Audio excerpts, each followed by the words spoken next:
Halo Sobat, selamat datang kembali di channel Digivestasi. Tahukah Sobat, turunnya angka pertumbuhan ekonomi Indonesia di kuartal ketiga tahun ini mengakhiri tren pertumbuhan di atas 5% yang sebelumnya bisa dicapai Indonesia lagi kuartal-kuartal sebelumnya. Tapi kenapa sih harus berakhir pertumbuhan yang baik ini? Tonton sampai selesai ya. Sebenarnya apa sih yang terjadi di kuartal ketiga tahun 2023? Sri Mulyani bilang, pertumbuhan ekonomi Indonesia cuma mencapai 4,94%. Ini lebih rendah dari yang diharapkan dan pastinya jadi perhatian besar Sob. Apalagi sebelumnya kita bisa mencapai lebih dari 5%. Pasti pertanyaannya, penyebab utamanya apa sih? Nah, penyebab utamanya adalah konsumsi Sob.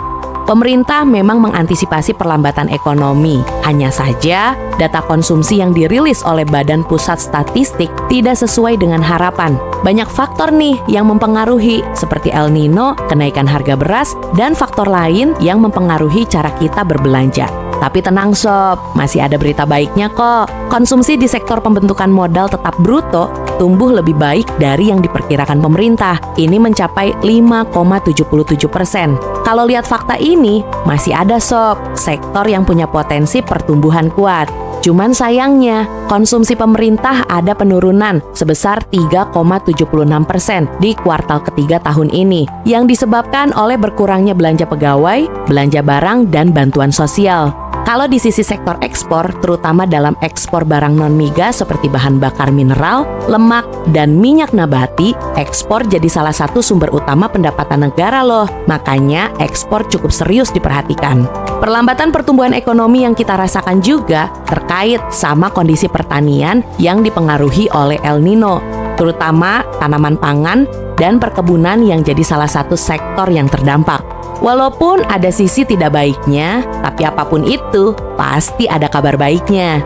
Nah, pertumbuhan positif terlihat ada di konsumsi rumah tangga Sob, seperti pembentukan modal tetap domestik bruto dan konsumsi lembaga non-profit yang melayani rumah tangga di kuartal ketiga tahun 2023. Untuk mengatasi masalah ini, pemerintah sudah merancang paket kebijakan insentif ekonomi, termasuk insentif PPN di sektor perumahan. Ini diharapkan bisa mendorong aktivitas ekonomi di sektor perumahan dan memberikan kontribusi positif pada pertumbuhan ekonomi. Selain itu, pemerintah berencana Sob, meningkatkan bantuan sosial lewat bantuan langsung tunai dan penyaluran bantuan beras. Tujuannya bukan lain tentunya, untuk mendorong masyarakat yang membutuhkan dan menjaga daya beli mereka. Dengan langkah-langkah ini, pemerintah berharap bisa meningkatkan pertumbuhan ekonomi sekitar 0,2% di kuartal keempat tahun ini. Jadi pertumbuhan ekonomi di periode Oktober sampai Desember bisa mencapai 5,01% secara tahunan. Dan ini target yang bisa membantu daya beli masyarakat di tengah ketidakpastian ekonomi global. Penting untuk diingat juga Sob, stimulus seperti ini bakal difokuskan pada masyarakat berpenghasilan rendah karena untuk memastikan perekonomian kita tetap stabil terlebih di masa-masa sulit. Semoga ya Sob, pemerintah bisa menstabilkannya lagi. Tapi dari kamu sendiri punya masukan apa nih buat pemerintah soal pertumbuhan ekonomi di Indonesia? Share komen kamu di kolom komentar ya.